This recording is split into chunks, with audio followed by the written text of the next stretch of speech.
The following program on PBS 39 is made possible in part by Injury, stroke, or surgery doesn't have to be debilitating. At Heritage Park, they offer hope in the form of moving forward rehabilitation. With a full range of therapy programs, the goal of moving forward is to help people return home safely with the skills they need to live life on their own terms. Ask about Heritage Park's wound care program, led by certified wound care nurses. At Heritage Park, caring people make the difference.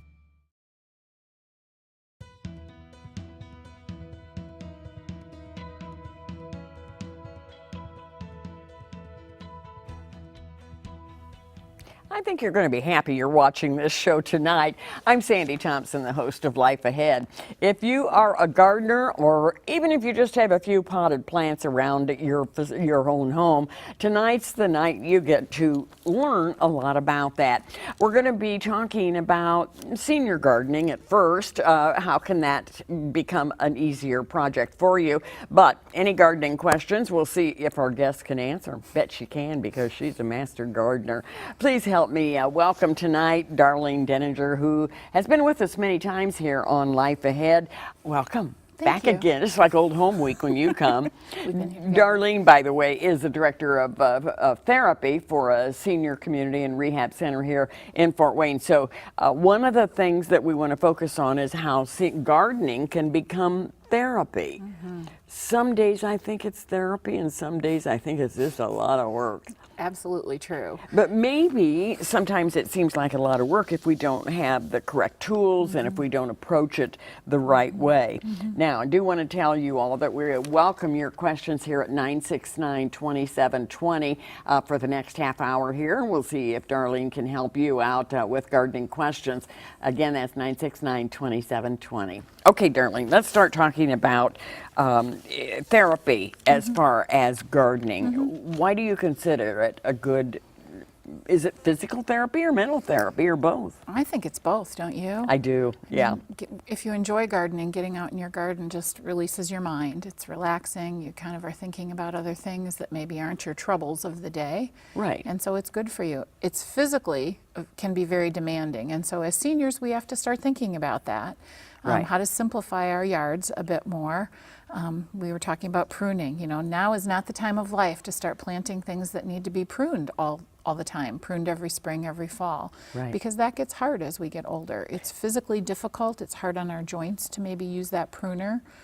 So thinking about things that are a little more low maintenance. Yes, Darlene gave me a little word of advice. I was telling her that, you know, man, it's a lot of work, all the pruning and this and that, and she said, don't plant anything else that needs to be pruned or trimmed or whatever. And it's like, I wish I'd done that 10, 15 years ago, but now it's a little bit too late. We have a phone call already here.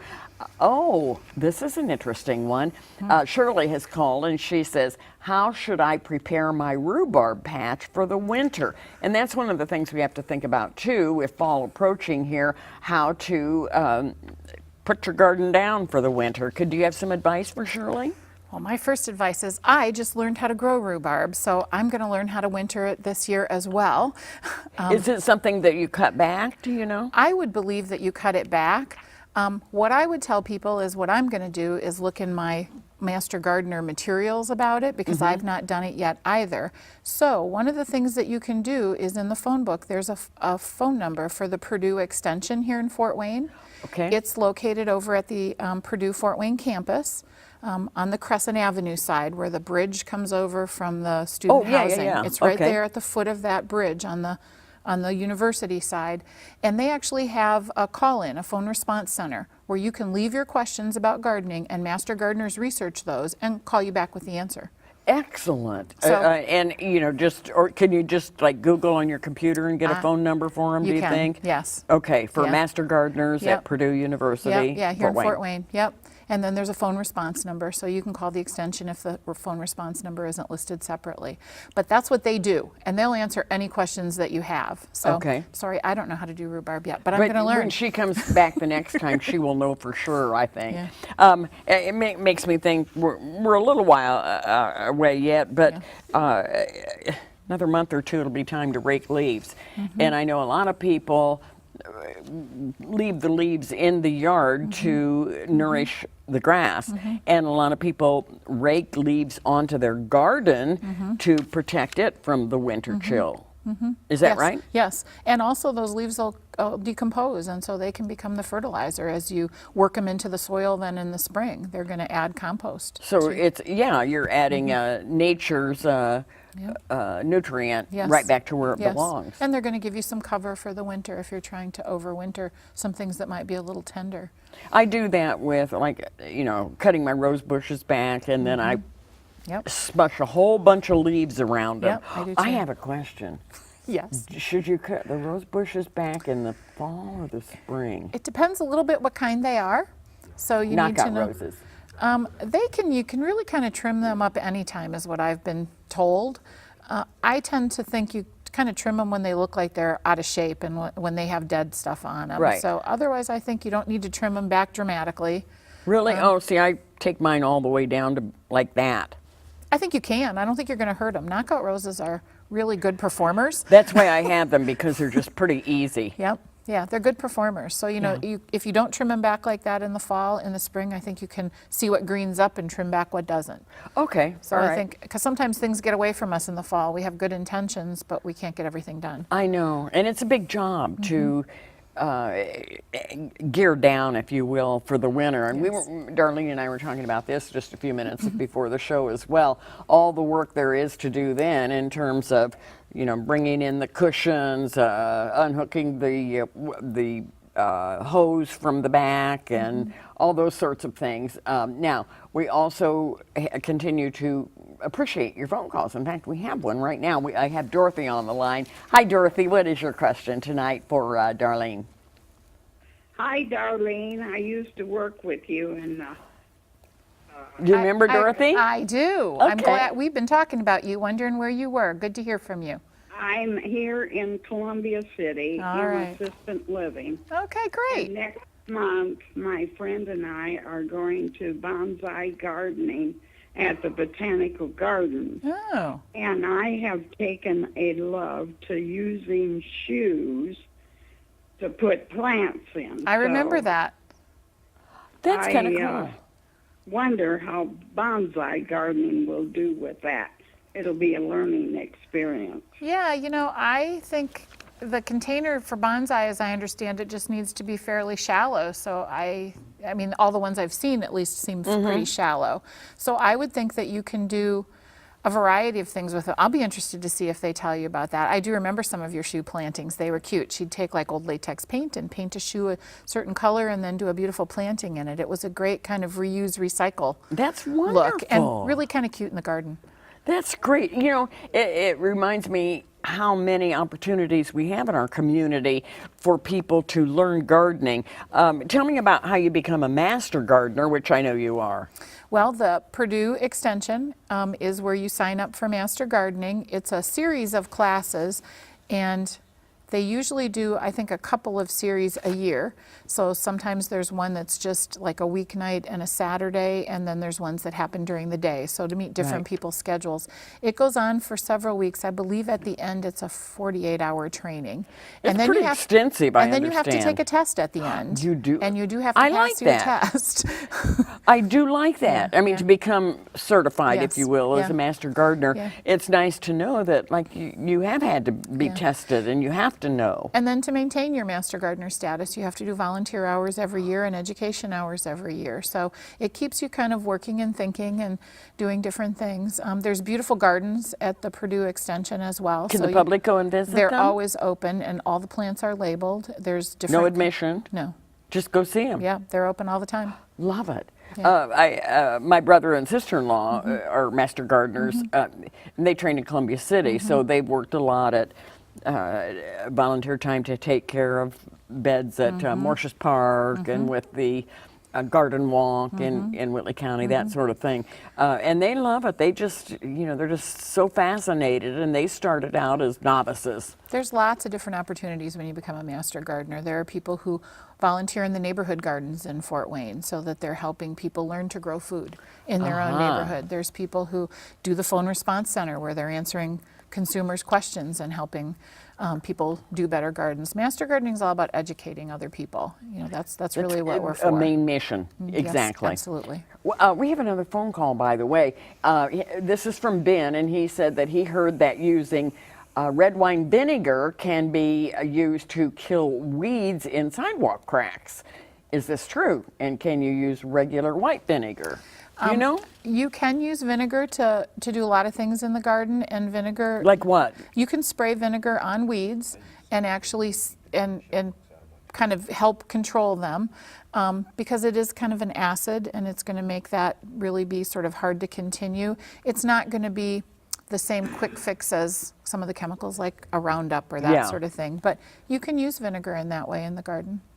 I think that's very interesting. You may have to retreat because it's not going to last forever, yeah, like it's not going to knock a that weed killer. Yeah, but it is more organic. It's not putting all those terrible other chemicals in your yard. And that's something people want to often be very conscious of. Yeah.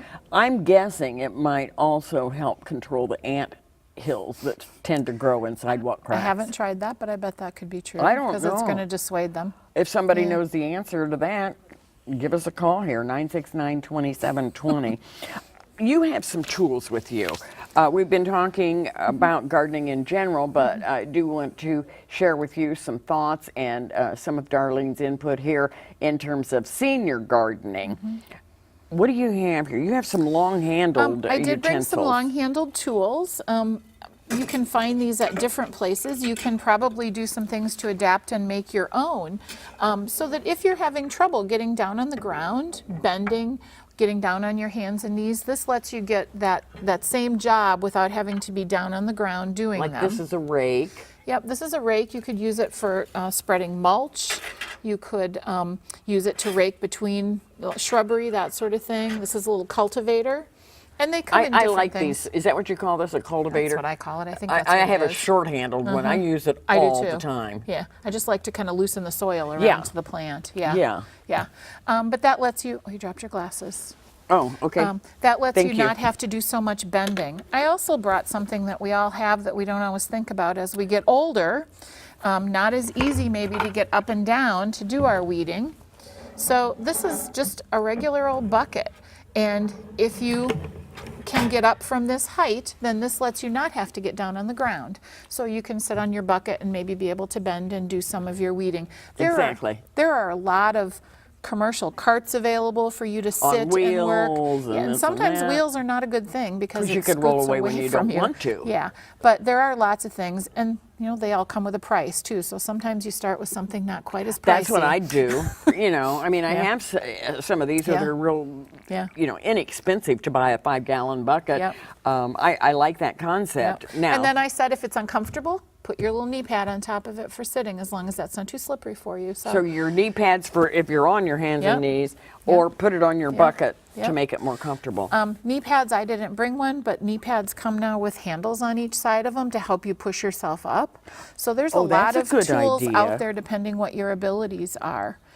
So that lets you still continue your hobby. One of the things we see a lot of now is raised garden beds. So, you know, if you have somebody who can build you a beautiful raised bed, that's great. But you can also buy commercial ones that are just basically a big container on legs. Yeah. You can also use big tall pots, you know, where maybe that pot is tall enough so you don't have to get down on the ground. I did big tomatoes this year. It was an heirloom tomato that was just a huge bush, and I just did them in a pot that was enormous, and one plant filled that pot, and it's probably 6 feet tall above the pot. Oh my goodness. Yeah, they got really big this year. Just in a pot. Yeah, and so Wow. it makes it so you don't have to get down and do all that same work. It also keeps the critters out of it. That's a good point as well. You know, I like these suggestions that Darlene's making because, you know, maybe you love gardening, but it has become very, very difficult or physical labor for you. And maybe just thinking of some of these, not just physical saving, but time saving things might make it a pleasant experience you can continue for many, many more years. In fact, I think gifting. What about gifting? I mean, you know, you're always trying to think of gifts for your parents or your grandparents or an aunt or somebody. And if they're, you know, headed toward those years where they're starting to complain about it's harder to get back up, or the mulch bags get heavier and heavier every year. You could start thinking of gifting gardening tools. Sure. And gifting time. You know, sometimes as people age, they can't maybe do all that fall raking or do all that spring garden preparation. You know, that's a great gift, the gift of time to do that for them. I like that. And there, you know, maybe not just for relatives, but maybe you have a neighbor who's really kind and has done things for you, or you know, brings you vegetables from their garden, or whatever. Then maybe you can gift them by saying, hey, you know, my teenagers are going to come over and work in your garden for you, you know, this weekend for a few hours. Yeah, I think that's always a great thing. Or if you don't have anybody that you know needs that, we're right here. You can call us and we'll have you come over and work for us. Talk about injuries. What are the most common injuries, and what can we do to prevent that if we're gardening or working in the yard? Well, for all ages, a lot of times garden injuries are about either overuse, so, you know, spending too long bending over, pulling weeds Overuse instead of getting a down. certain muscle? Yeah, and so not getting, you know, changing positions. You're bending, you know, over at the waist and weeding, and you stay down there for half an hour, an hour. Yeah. Raking, anything that's repetitive, you know, you're doing that same movements with your shoulders over and over, and you want to finish the whole yard, and the leaves are really deep. So, you know, also I think falls happen in gardens. So my advice is, the first thing, kind of look at what your job is.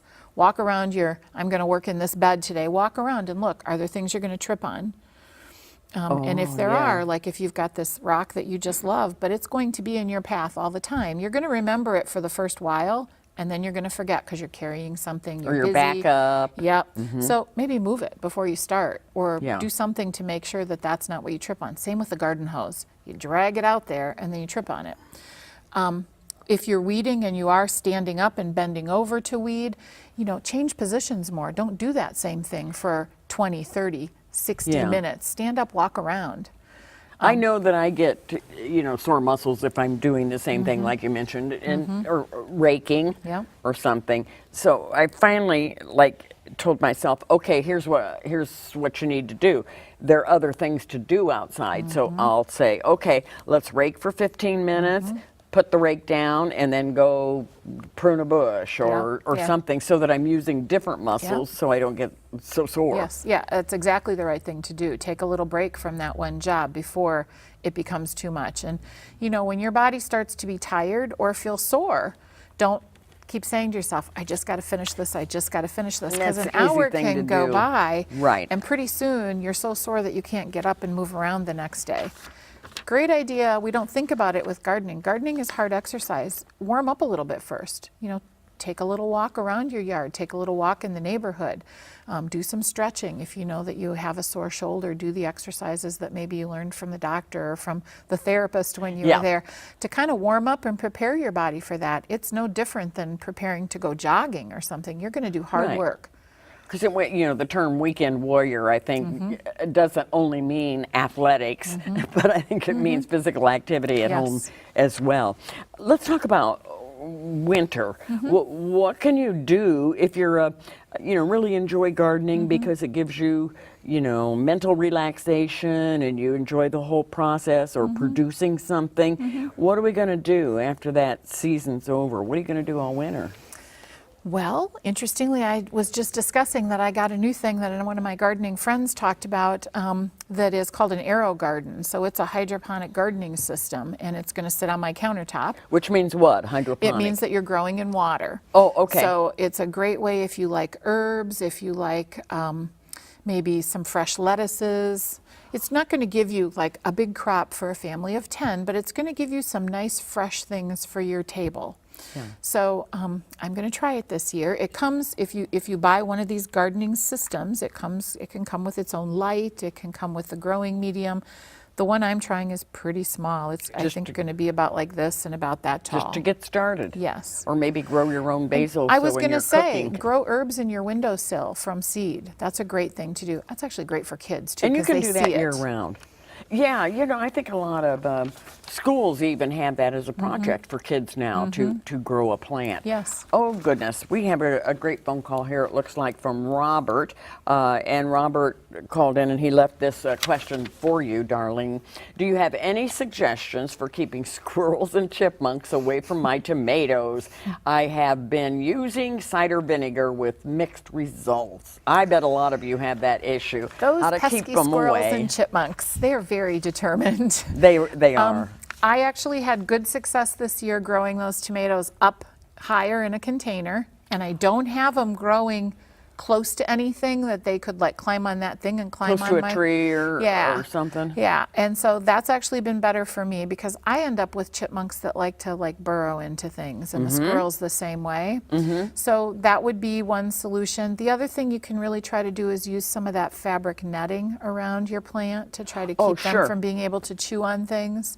And you might, if you're using some kind of a cage for your tomato, you might be able to sort of attach it with zip ties or something to that cage to keep them from being able to get it. They are extremely determined though, so I think you keep trying, and I don't know that any kind of chemical or smell like that's going to be enough. I think you're going to have to provide a physical way to protect them, whether it's physical height barrier. or yes. Is there any validity that a lot of people say marigolds will keep critters out of your garden if you plant them around the border? Supposedly that's a wives' tale, but some people swear by it. So, you know, I think you try it. If you want to be a very natural gardener, try it. It's not doing anything bad to your environment, and maybe it will work for you. You have nothing to lose. And maybe it's pretty.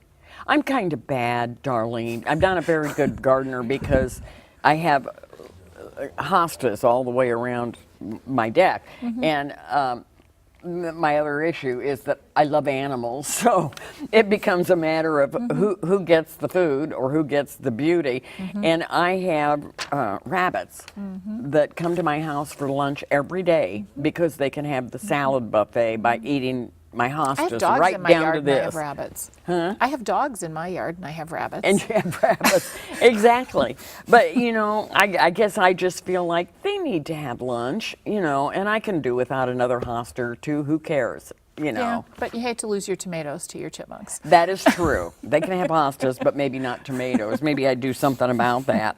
Or how about not just the fall chores to take care of, but is there a way to make those fall chores easier? Like we talked about, you know, bedding things down. Right.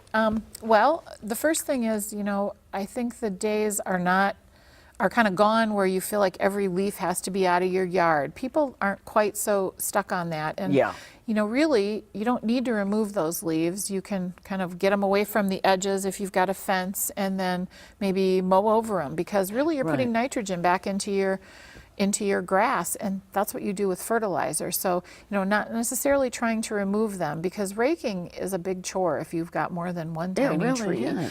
Yeah. And it goes on and on and on. It does. Well, but not leave full leaves on the ground, because would that suffocate the grass? I think it, you know, maybe rake those into your flower beds. I like that. Yeah. I like that, and cover them all up. Sir, yes, go ahead. Think about over time not planting a lot of things that need to be pruned so dramatically. So, you know, if you are having more trouble with that as things die away or as they become so big that you maybe need to be rid of them, put something in place that's easier to deal with, that's going to just die away itself in the winter, and all you do is clean up the leaves. It is really important to get rid of that debris that's died away each year, though, so you don't want to leave like all your perennials to go, you know, there, because that's a way that the diseases can spread. No, wait a minute, go over that again with me. So, you know, if your perennials die back, clear away that debris. You don't want to leave it all necessarily there on your beds, because you may get some disease growth from just that suffocation of I never those know things. what to do with perennials. I never know whether to cut them all the way to, you know, cut Depends them on what they down are. or leave them there. Are there any that, like, you don't cut back? Do you know? Certain kinds of hydrangea you wouldn't want to necessarily cut back, because they're going to bloom on old wood, so you kind of have to know what you have. Okay. But again, hydrangea may be something that if you need to prune it, that you don't want, because it's going to be too much work. There's a lot of new varieties that don't need any care from you. Well, I have 3 and I never know what to do. I've been cutting them back, but it doesn't. Do they bloom? Yeah, but barely. You know, so I'm not sure I'm doing that Yeah. right. We only have a few seconds left. Any last bits of advice, Darlene, that you can share with our viewers? Be safe in your garden and enjoy it. Be safe in your garden and enjoy it. All right, I love that. And don't forget Darlene's recommendation if you'd like to become a master gardener or if you want to see the beautiful gardens at Purdue University. That's free, easy, and you can Google or call over there and find out about hours or about training classes. Well, I want to thank again Darlene Denninger. You always have so much good information, and I appreciate that you brought some good props with you tonight that certainly give me some ideas. I'll have to dig out my 5-gallon bucket. Well, I do want to leave you tonight with a very special message from PBS. If you're watching us using an antenna to watch this show or other shows here on PBS over the air for free, you're going to need to rescan your TV after September 1st at 12:01 a.m. when we move to a new frequency. If you get your TV through a cable or a satellite service, you don't need to do anything. Your service provider will do it for you. Visit WFWA.org and click on the Plan to Rescan logo for more information and instructions on how to rescan your television. Meanwhile, we're going to see you next week for information about the Senior Information Fair. That's Wednesday at 7:30.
The preceding program on PBS 39 was made possible in part by Injury, stroke, or surgery doesn't have to be debilitating.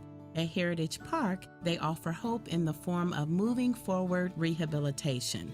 With a full range of therapy programs, the goal of moving forward is to help people return home safely with the skills they need to live life on their own terms. Ask about Heritage Park's wound care program, led by certified wound care nurses. At Heritage Park, caring people make the difference.